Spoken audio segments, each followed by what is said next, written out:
Assalamualaikum warahmatullah. Mga mahal na kapatid sa Islam, pumasok na po ngayong araw, May 28, 2025, ang unang araw sa buwan ng Dhul-Hijjah, na kung saan nasabi ng mahal na Propeta Muhammad sallallahu alaihi wasallam sa unang 10 araw ng Dhul-Hijjah, sabi niya, afdalu ayyamid dunya al-ashar, ang pinakamainam ika na mga araw sa dunya ay ang al-ashar, ang 10 unang araw sa buwan ng Dhul-Hijjah.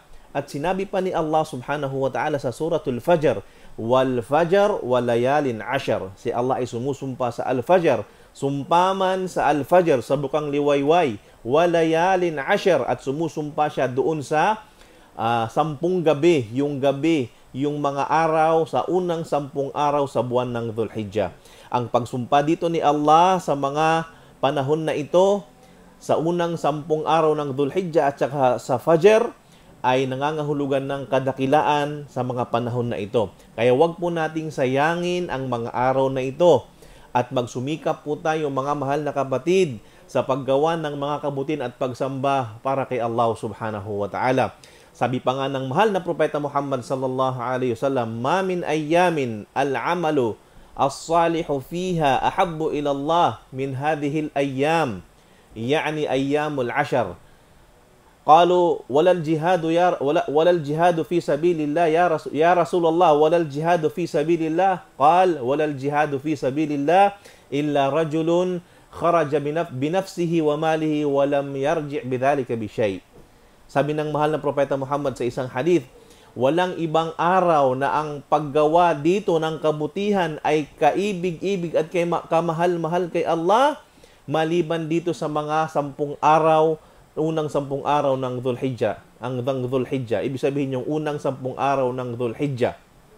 Sabi ng mga sahaba, ya Rasulullah, walal jihad fi sabilillah. Ya Rasulullah, kahit ang jihad sa landas ni Allah.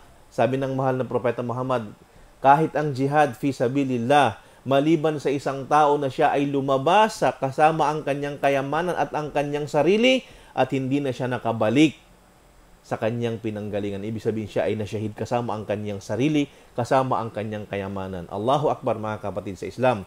Kaya naman, huwag po nating kalilimutan ang paggawa ng mga kabutihan na maaari nating gawin. Mula sa pag-aayuno,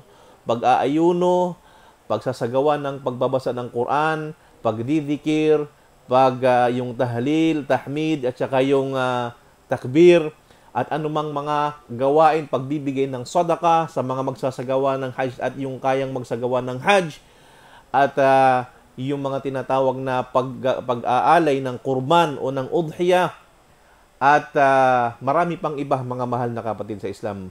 Basta't ito ay mga pagsamba na para lamang kay Allah subhanahu wa ta'ala, ay gawin po natin sa unang 10 araw na ito sa buwan ng Dhul-Hijjah, dahil ito yung pinakamainam na mga araw sa buong taon, mga kapatid sa Islam. Kaya wag po nating sayangin. Paalala ko mula sa aking sarili, para sa aking sarili at para sa inyong mga mahal na kapatid sa Islam. Assalamualaikum warahmatullahi wabarakatuh.